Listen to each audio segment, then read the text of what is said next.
Welcome back, everyone, to the Montgomery County Council. We are now sitting as the District Council for the next item, which is action on the City of Rockville's annexation request. Is Councilmember Reamer with us? If he's delayed, I could call on Senior Legislative Director Bob Drummer or Analyst Livu Indu.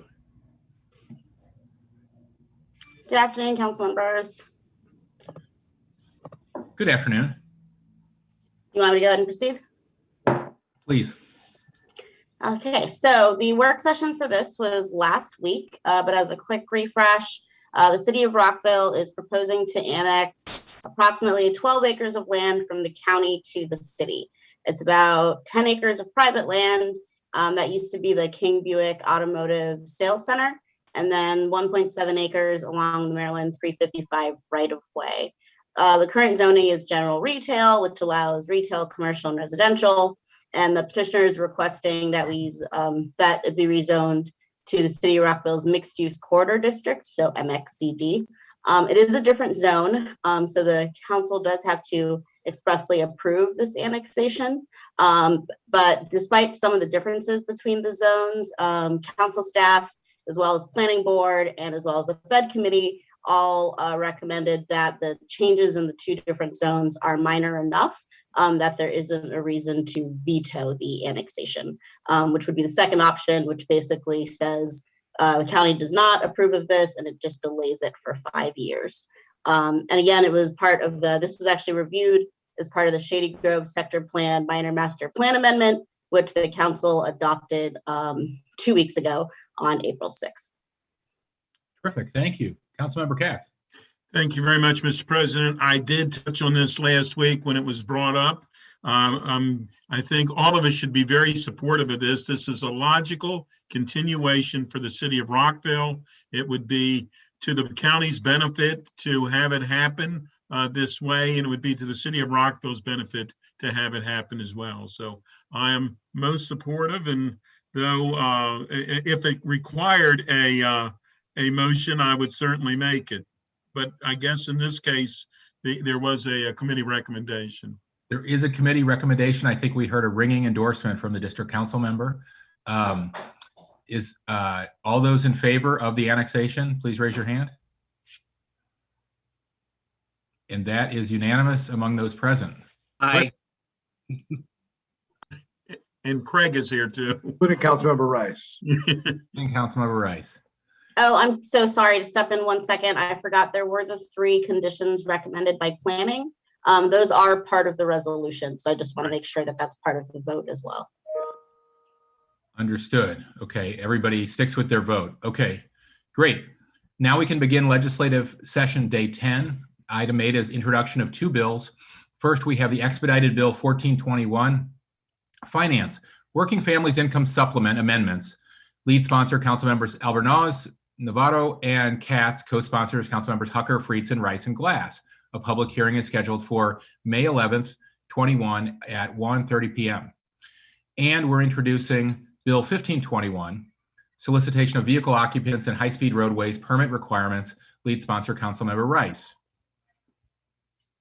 Any requests to speak on these? If not, Councilmember Rice. Thank you very much, Mr. President. Just very quickly, we've been down this road a couple times before, but this is a new iteration. And one of the things that I just wanted to highlight is that, again, this is for all of our folks who stand in medians, not just our homeless population, not just those who are sign waving, not just those who are soliciting for whatever sorts of charities are out there. We, through our Vision Zero plan, have understood how risky it is to be in our roadways. Approximately 40% of pedestrians die when struck by a vehicle that travels at 30 miles per hour. 80% die when struck by a vehicle traveling at 40 miles an hour. We've had deaths, unfortunately, of folks in our roadways, one in my district and another in Councilmember Navarro's district. Richard Lee Cooper on a median was fatally struck by an out-of-control SUV in June of 2017. And Mary Josephine Fish was killed on the median in May of 13 in Wheaton. what this would do is actually just require that for any high-speed roadway that's over 25 miles per hour, that a person would have to get a permit that would ensure that they've gone through some safety instructions on how to keep themselves safe and keep themselves out of harm's way. Our Department of Health and Human Services would actually act as the issuing agency. Permit applications would be available in a multitude of places, including at our homeless shelters. Educational materials that identified the risks of roadside solicitation and providing safety rules would be provided with a permit. What this is doing is it's saying that if people are going to put themselves in harm's way, that at least we give them the tools necessary to try and keep them safe. We do it when it comes to construction workers that are working on the side of the road. We give them yellow vests and we tell them what the proper procedures are. We do it when it comes to people that are actually working with our Department of Corrections and picking up trash along the highway or along our roadsides. And we give them bright yellow vests and tell them about the proper procedures. And we have people looking out to make sure that they remain safe. And we should do the same when it comes to anyone else who's in our medians. Nobody should be treated any less because of the fact that they may be homeless or soliciting for any type of charity or whatever the case may be.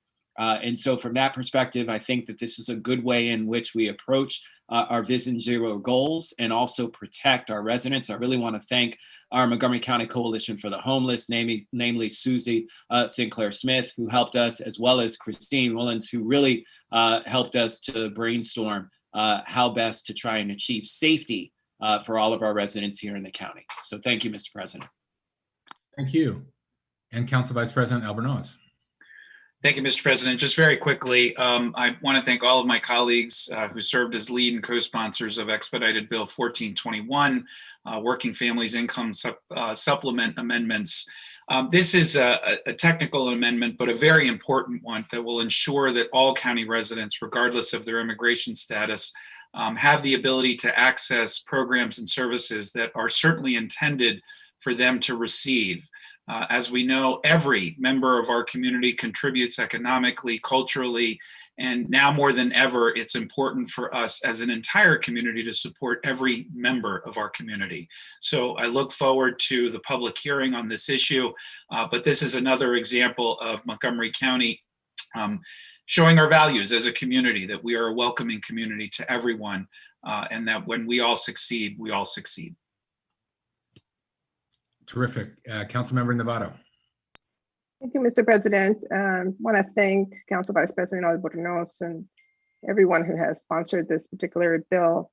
I also want to thank our Maryland state delegation, our members of the General Assembly, who, especially Montgomery County members, who worked so hard to pass this. It has been said time and time again that this is a program that has been shown to really, really, truly address the issues of poverty. We do a lot, but this is one of those that we know has a very extraordinary impact, as research has shown.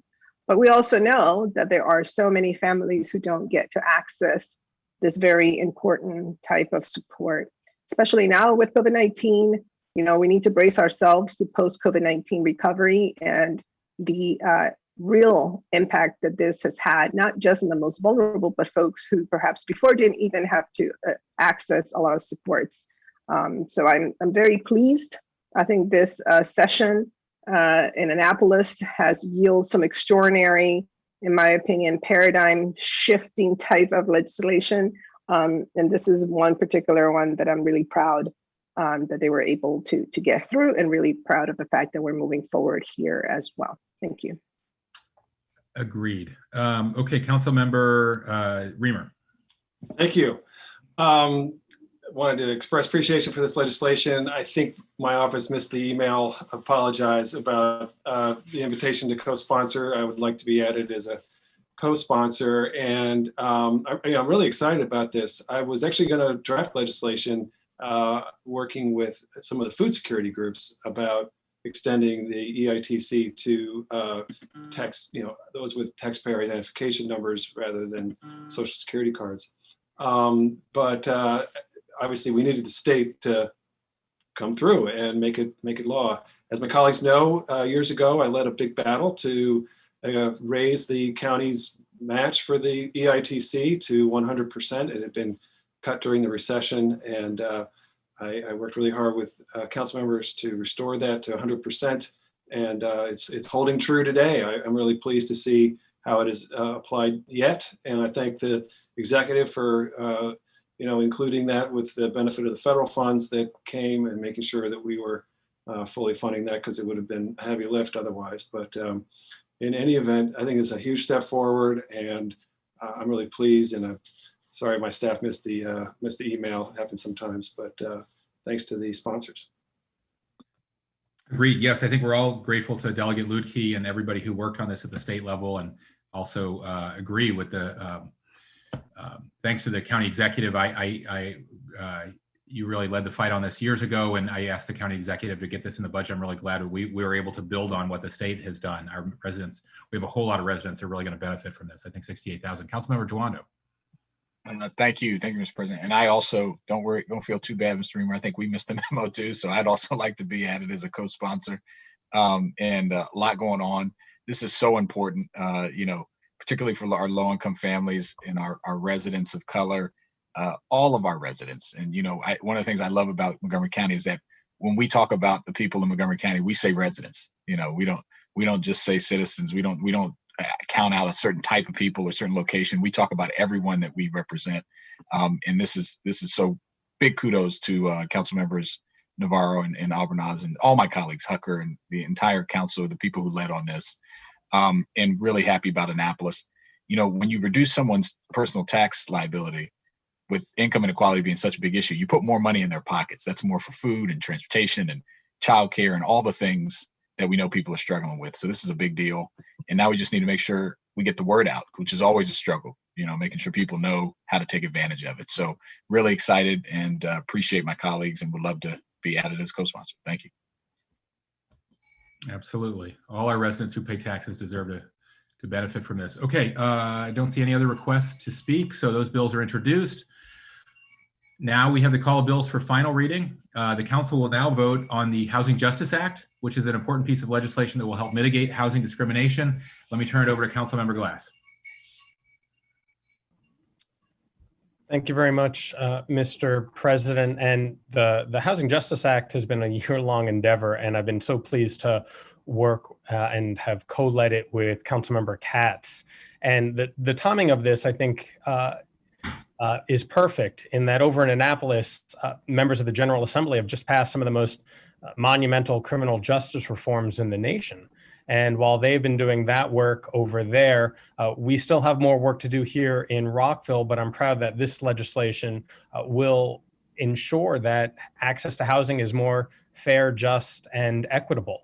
And the reality is that the Housing Justice Act essentially bans the box for what is known as survival crimes. They're victimless crimes, essentially, because nobody should be denied access to housing because they couldn't afford to pay a traffic ticket.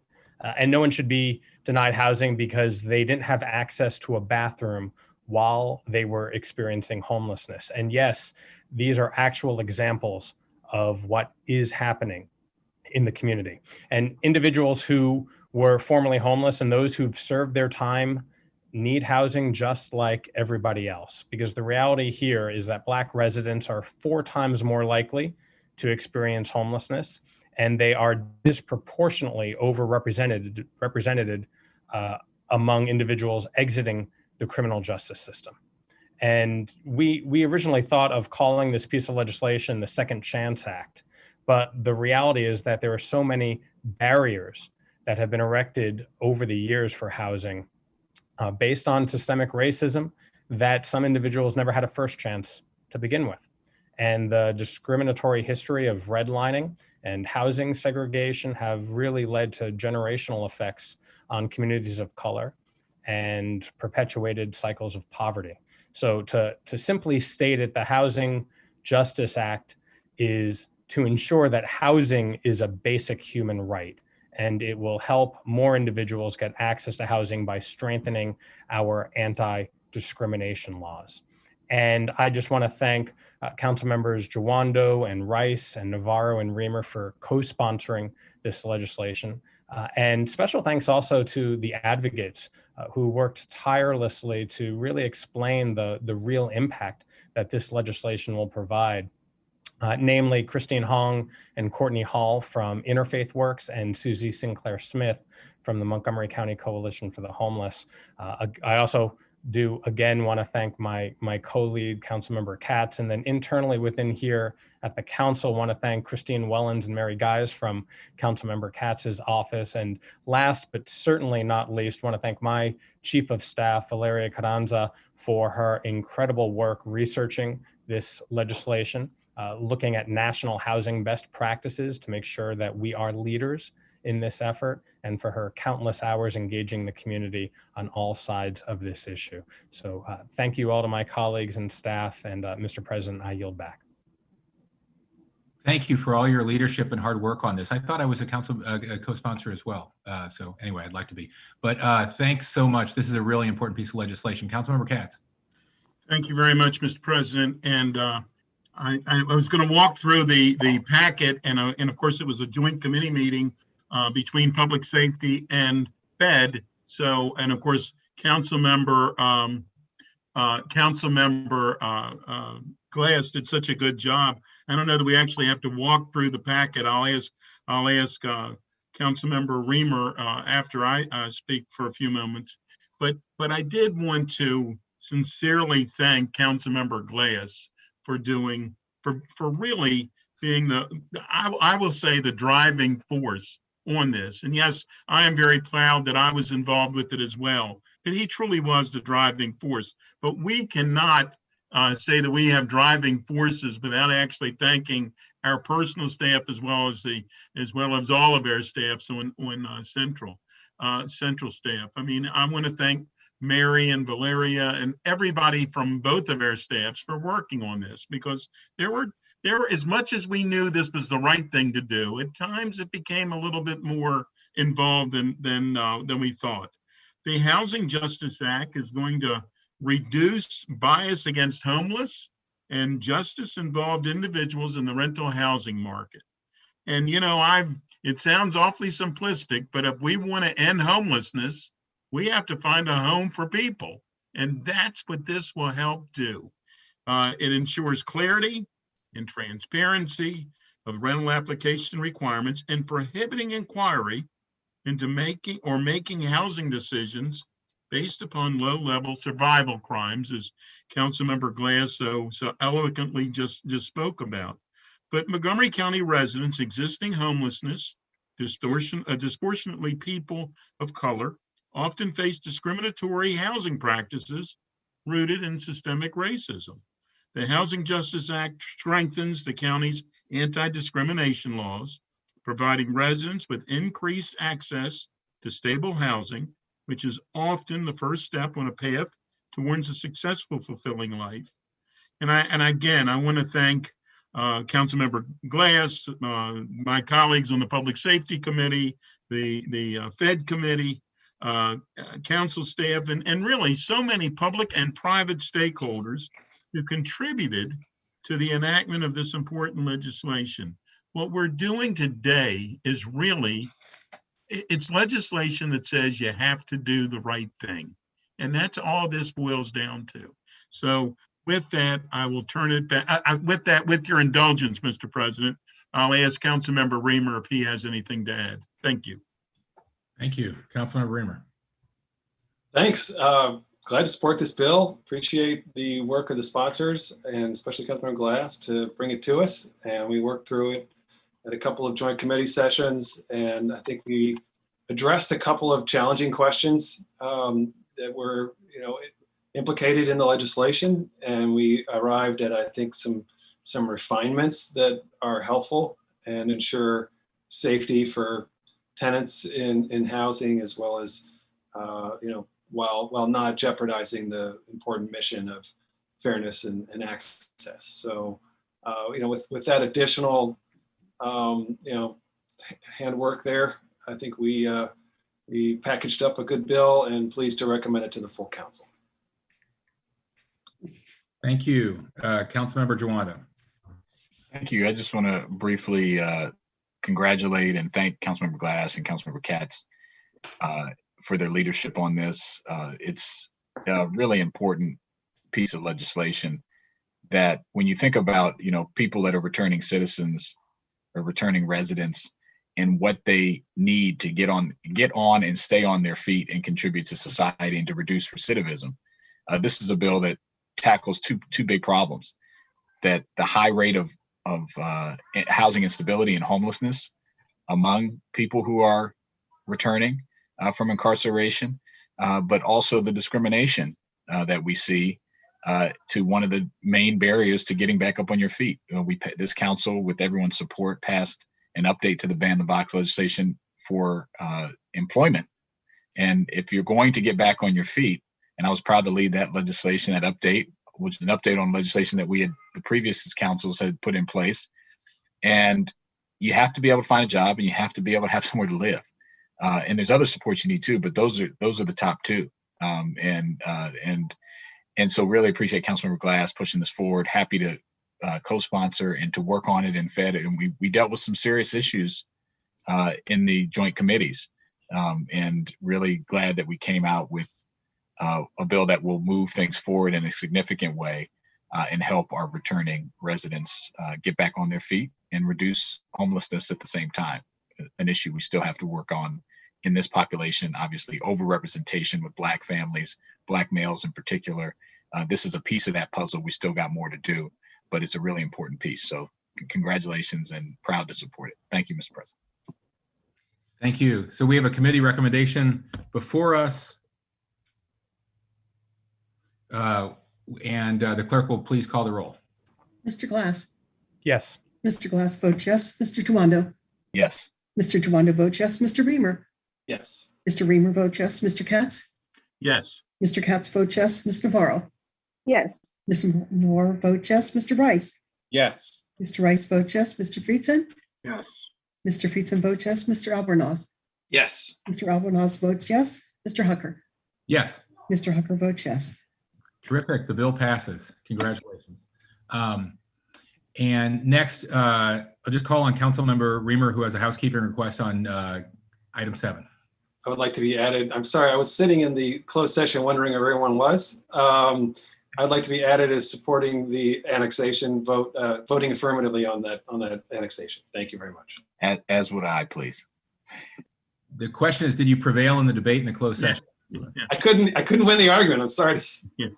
He's not allowed that around here. I don't know. No problem. Okay. You knew what the other side was going to say, right? You were talking to yourself. Yeah. Exactly. Okay.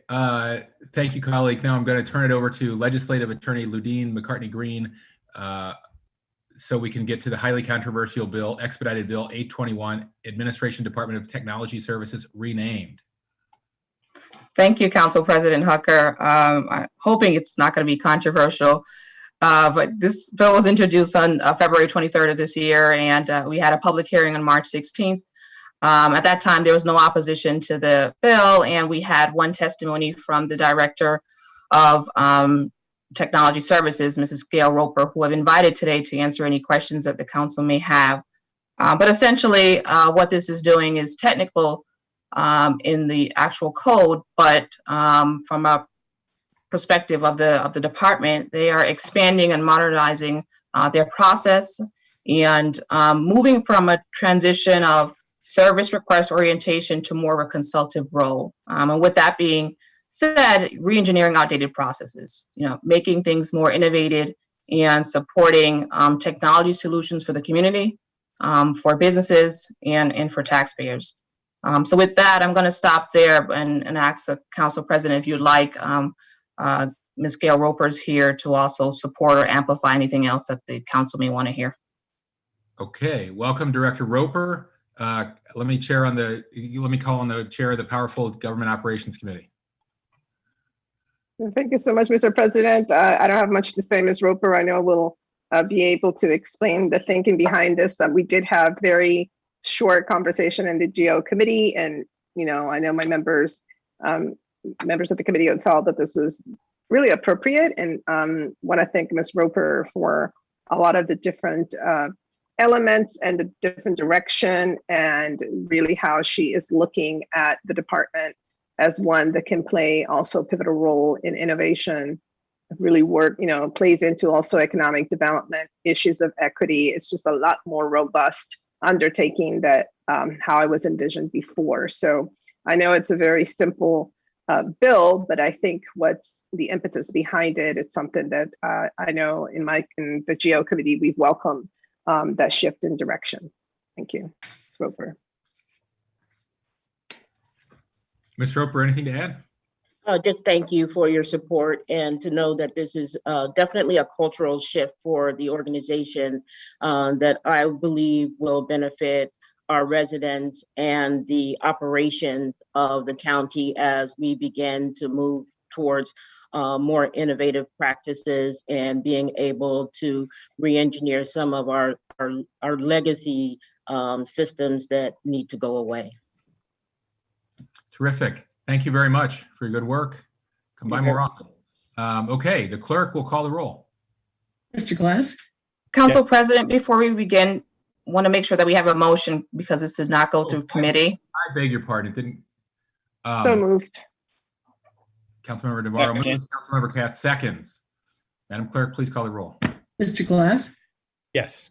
Mr. Glass votes yes. Mr. Tawando, Yes. Mr. Tawando votes yes. Mr. Reamer, Yes. Mr. Reamer votes yes. Mr. Katz, Yes. Mr. Katz votes yes. Ms. Navarro, Yes. Ms. Navarro votes yes. Mr. Rice,